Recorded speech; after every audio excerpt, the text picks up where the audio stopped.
With the whole new set of trailers finally dropping again now for Dragon Ball Sparking Zero, it has truly never been a greater time, and a more exciting time, for that matter, to be a Dragon Ball fan here, guys. So, one thing that I cannot help but wonder here, besides all these glorious trailers that we've been getting, thanks to Bandai Namco here blessing us, and then some you could say, is the fact that there has been little to no representation from both original Dragon Ball GT, and also the Dragon Ball original movies, except for Goku's father Bardock of note. Where the heck is Dragon Ball GT? That's what we'll be focusing on here, as well as of course the other Dragon Ball movie characters and the like. So if you guys like what you see from this video and want to see even more Dragon Ball Sparking Zero related content from me, be sure to let me know your thoughts down below. And also, what character or set of characters do you want to be revealed next here for the true sequel to Budokai Tenkaichi 3?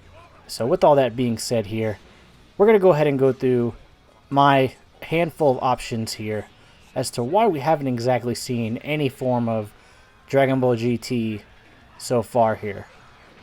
So perhaps Bandai Namco is waiting to tease us with a trailer over the next coming months here that is GT exclusively inspired, and so we'll get a taste then perhaps of at last Super Saiyan 4 in glorious HD here. And also, speaking of which, we recently just had a fusion themed trailer drop that featured not only Gogeta from the Dragon Ball Super Broly incarnation of him, but also Vegito and Vegito Blue as well from Dragon Ball Super. And in addition, we also got Kefla, another new character from Dragon Ball Super as well. So with all that being said, what exactly is going on here? Where is the other representation here, you know? What's going on with all this? And what is Bandai Namco's big plan, if there are any in fact, for Dragon Ball GT? So my first theory here is that I speculate that they are indeed saving it for a trailer, a Dragon Ball GT related trailer, to be more precise, that will heavily focus on the heroes and villains that are the most popular from the GT cast, and then probably finish up at the end of that trailer with a either brand new feature that will be found in the game, or perhaps a brand new character to Sparking Zero here that has never been in a Budokai Tenkaichi style game before, that actually is from Dragon Ball GT, and their first real appearance now will be in, well, Sparking Zero. So that could be option number one. Option number two is simply that these characters are, well, the vast majority of them anyway, are going to in fact be in the base game here, and they just haven't been shown yet for whatever reason. And they're simply either saving them for a trailer, like I said, or are just going to have them be either unlocked throughout the story mode, or they're simply going to be found later in the game, and then it will be like a, aha, surprise, we remembered these characters, and then have them be there and fully playable, just like as they were. Hopefully, though, the returning characters from Budokai Tenkaichi 3 that were from GT also managed to have perhaps refined movesets. I mean, I don't want it just to be a one-to-one copy and paste maneuver, but it would be nice, though, for GT characters to have a few, perhaps one or two brand new moves, just to spice them up and help them compete with the Dragon Ball Super characters here and all the other higher levels and tiers of Super Saiyan now that we have introduced to the franchise in the more recent years here, thanks to Super and the other brand new Dragon Ball movies that have come out since then. It would be nice, though, to have some competition, you know, for Super Saiyan 4. But all jokes aside here, though, I really do sincerely hope that we get an actual trailer featuring GT and, you know, give that set of characters their own time to shine. You know, give them some love that they properly deserve. I know that GT is not by far the most beloved series in the franchise. That's really saying something and putting it lightly there. In my opinion here, at least, I think GT is fine. It's not the best by any means. Again, in my opinion, not the worst. It's just kind of in the middle. There's nothing really offensive about it. But of course, the best part about GT, besides some of the fights, like Super Saiyan 4 Goku versus Baby Vegeta, Goku versus Super Android 17, Vegeta versus Super Android 17, when he got his butt completely handed to him. But also, of course, Goku and Vegeta in their Super Saiyan 4 forms versus Omega Shenron, which ultimately led to them fusing into the ever-powerful and always fun to play Super Saiyan 4 Gogeta, the perhaps most powerful, busted character in the entire game series. Just like how when he was unveiled as the last real, well at the time, final character in Dragon Ball FighterZ, before Android 21 with her lab coat form would be the real last final character for that game. Super Saiyan 4 Gogeta always has to be the most overpowered. Also, a little bit of a jokey character as well. For instance, if he has, say, the bluff Kamehameha, and then it goes from after that move being done to, say, a teleport or a counter. You know, just ways to keep Gogeta fresh. And this game will most definitely be doing that, since we have not just the original version of Gogeta, but also hopefully Super Saiyan 4. And then, of course, the newest version of him, that being from Dragon Ball Super Broly, among other things. With all that being said, though, I just really hope that, like I said, GT gets its own time to shine here, and its own little spotlight, you could say. First up, the one character I really want to be introduced here into Sparking Zero, aka Budokai Tenkaichi 4, is one from the baby saga of Dragon Ball GT. That being, of course, General Rildo. Now, this character might not be that well known, but I feel like this would be a good inclusion here that would help to really shake things up here, especially when it comes to these GT characters, since there aren't going to be a whole lot of them probably included. I'd say maybe no more than 20 at most, if I had to have the final say in terms of which characters get added here and which get cut and left behind. I'd say probably no more than 20 at most GT characters, since I feel like they still deserve to have their own spot here on the roster.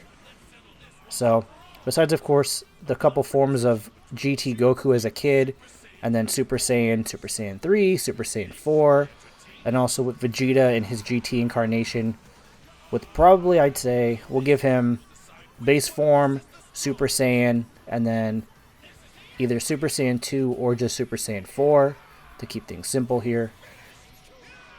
Also then, of course, you can't go wrong without having Pan, Gohan's daughter, in the game.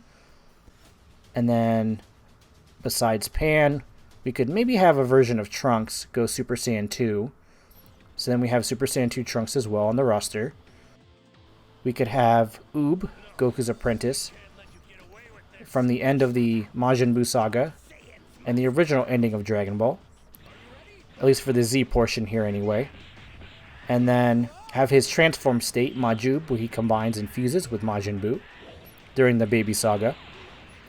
So also then, that's a few more there as well to add to the list. But mainly, I want to focus on the villains here of this video.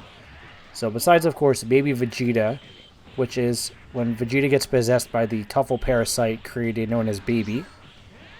Then we could also have his regular form, his powered up form, his final form, which is also referred to as Super Baby 2, and his Great Ape form. Maybe we could add in Dr. Mew, the person who created Baby, from the Baby Saga there, to help add in here a few more interesting characters to the mix here and shake things up, like I said. I feel like Dr. Mew has really never been playable in any Dragon Ball game before.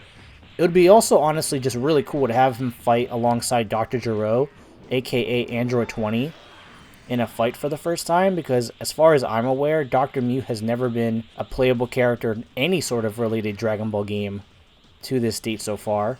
Perhaps in one of the arcade games that are only found exclusively in Japan, overseas, but I digress. I might be wrong about that. He might actually be playable in like one of the card games I know that are over there in Japan, but that aside, I would really love to see Dr. Mew finally playable, along with, of course, General Rildo, including his transformation where he transforms into, it's sort of a liquid metal form, and he could perhaps get buffed up or a little bit bigger in size to help him stand out amongst other GT characters. Then going from there, as we move on to the Super 17 saga, we have, of course, Super 17 himself. So then moving on to the perhaps most interesting arc of Dragon Ball GT, that being the Shadow Dragon arc. When this saga originally debuted on TV and I was tuning in to watch it back in the day, in the early 2000s and whatnot, I wanted every single Shadow Dragon shown to be a playable fighter in Budokai Tenkaichi 3. And alas, we only got a few of them, no more than a handful, that being the ultimate baddie, Sin Shenron, with his transformed state, Omega Shenron, which has the power of all the Shadow Dragons. I would just absolutely love and adore each and every Shadow Dragon to finally be included in the roster here in a main Dragon Ball game. And I mean, hey, what better time to do it here than, well, Sparking Zero. You know, give these other characters some time to shine. Even if you have to make up movesets for them, I'm sure that there are still a helpful amount of references here from GT to be able to pull together some type of moveset that works and is not only viable for an arena fighter like this, but also, well, makes sense for the actual individual characters as well. Plus, it would help them to use them for, well, story mode cutscenes and to flesh out the GT storyline here. Since, aside from really Tenkaichi 3, it's not really ever been done ever since. Aside from, well, the last Budokai game on the PlayStation 2, Dragon Ball Infinite World, but that really wasn't covering much of GT, if I'm being honest. So, with all that in mind, it would really be helpful, though, to have a actual dedicated, in-depth story mode here for GT, and not just gloss over it and have us fight Baby Vegeta as Goku, or Super Saiyan 3 or Super Saiyan 4 Goku for that matter, and then go right from there to the Super 17 saga or the Shadow Dragon saga, and then 2 to 3 fights later, oh, it's over, and that's the end of that. I really feel like GT deserves a whole heck of a lot more in terms of representation here, and to help give it a bigger, more grand presence for Sparking Zero here. Because like I said at the beginning of this video here, GT deserves to have its moment. Even though, again, it's not the most popular series, not by a long shot for that matter, it still, though, nonetheless deserves to be included and represented to the absolute best capacity it can possibly be in terms of gameplay here and marketing, potential and possibilities. I mean, the sky's the limit for this game, guys. Now, whether GT is actually included right off the bat in the base game here, or if it's reserved separately for DLC, I wouldn't even mind if it's for DLC. Perhaps free DLC that's just like an actual add-on to the game. But if it's going to come down to it, though, that I have to shell out my own money and income here to play as Super Saiyan 4 Goku and Vegeta and Gogeta, and that's not even including all the other villains that they could probably add then, I don't know if that's going to really be what I'd call a win. I just hope, honestly, though, that as many GT characters can be included in this game when everything is said and done here, and Sparking Zero finally is released, and we can finally get our hands on this game after waiting for so many years here, that this has been probably the longest waiting period for any game ever. Not even just anime games. For a Dragon Ball game of this magnitude and this caliber, this has been the longest wait, basically, since Tenkaichi 3, released back in the day here in 2007. I'd say, though, that for what it's worth, I really do hope, though, like I said, that as many GT characters, and also as many unique GT characters for that matter, that have never ever been playable at all in a Budokai Tenkaichi style game, get to finally have their moment to shine. You know, really throw the fan base here for a loop, in the sense that perhaps we get some of the more sillier looking Shadow Dragons, or even, like I said, General Rildo, or someone like him, and then just have him have the most insane moveset and kit that allows him to dominate the battlefield. Like, what if he had a Hell for Generation move that you could just do in the middle of battle, and he gets like half of one life bar or a full life bar recovered for him? Then what if General Rildo had that sort of life-draining technique in his arsenal here, you know? That'd be really awesome. I'm just saying. Also, he would have probably some type of rush move, like a chargeable move, and maybe for his ultimate, maybe have him do like a rush move that leads into a cinematic of some kind, maybe either draining even more life, or having him power up and transform into his other form if it's not fully playable. That's just a gist, though, and what I could think of here on the top of my head. But I really do hope, though, like I said, that Dragon Ball GT finally gets the recognition it deserves after all these years of just sort of meandering in, well, uncertainty. That's what I'm going to come right out and say. It's uncertainty, guys. Since only having usually like no more than 5 characters, if we're lucky per game, to be included in the roster here for Sparking Zero, it's about time that things change. But most importantly though, it's about time that things change for the better. And GT definitely deserves, in my opinion here, a whole lot better. So then going ahead and moving on to my final theory here, you could say, I'd say that for my last one, perhaps Dragon Ball GT characters will simply just be paid DLC. And that would be for me like the worst, I guess you could say, worst timeline, being that we'd have to pay to play as even like Kid GT Goku. That would be one of the worst possible outcomes for these sets of characters here, and they deserve better than that. But if at the end of the day, if that's what it comes down to, and that's the only viable option in terms of actually being able to play finally as Dragon Ball GT related characters again, then hey, I'm just going to suck it up and take the L. It is what it is then at that point.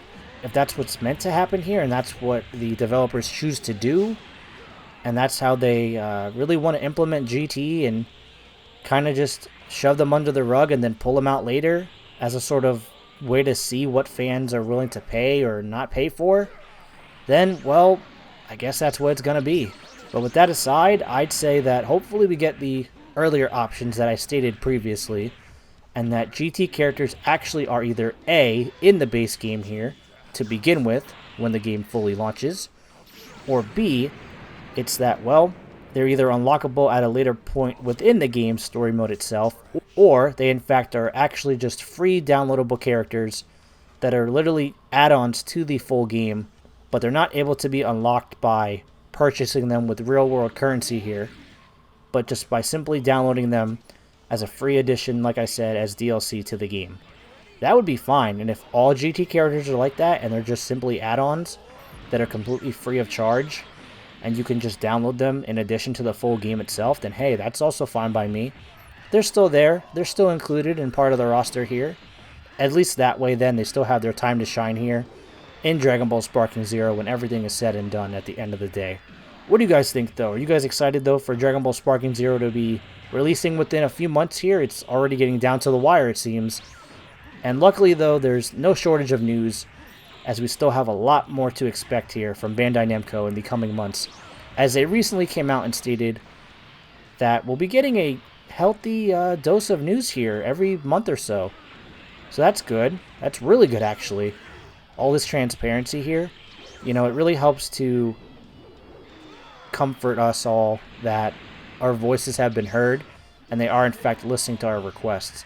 Speaking of requests, though, I couldn't help but just absolutely adore the fact that they went out of their way to implement local multiplayer. They actually did it, guys. They actually included good old-fashioned split-screen multiplayer here. Now, while it is only currently seeming to be available in the Hyperbolic Time Chamber as the playable stage, hopefully in the future we can get maybe additional free stages that can be played on other maps there for local multiplayer. You know, that'd be something. So hopefully local multiplayer gets a boost there, and we can fight in other stages, perhaps with the environmental destruction settings maybe turned on and off with like a toggle button, perhaps before battles. So that way we could still duke it out in other stages there from across the Dragon Ball series in stellar, glorious high definition. Fingers crossed though on that local multiplayer gets the overhaul that it also deserves. Since, I mean, having one stage is of course better than having no stages at all whatsoever. Let's be real here. Who's going to really want to fight in the Hyperbolic Time Chamber the entire time with every character?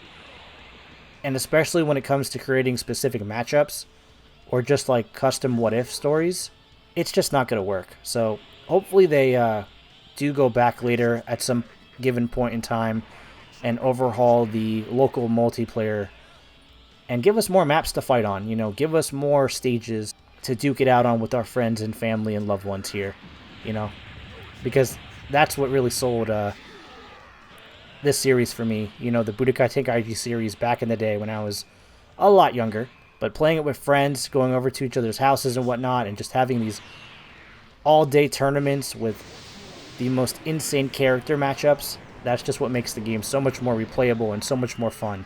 I'd say though then, guys, on that note, this will just about do it though, and wrap up this video here on my most recent thoughts for Dragon Ball Sparking Zero. What do you guys think though? Are you guys excited for this game still? Do you guys have any specific characters, like I mentioned earlier, that you want to be included in this game? Or also, more specifically, Dragon Ball GT characters? Be sure to let me know, though, all your thoughts and then some down below in the comments section of this video. And so until next time, I've been your host for today, Azure, and I am signing out. But be sure to keep it tuned right here for all this and then some. So then everyone, until my next video though, when we all meet again, I'll be sure to catch you guys all on the flip side. So until then, remember to take care though, and have a good day. Thanks for watching. See you guys next time.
Just try to keep up with me.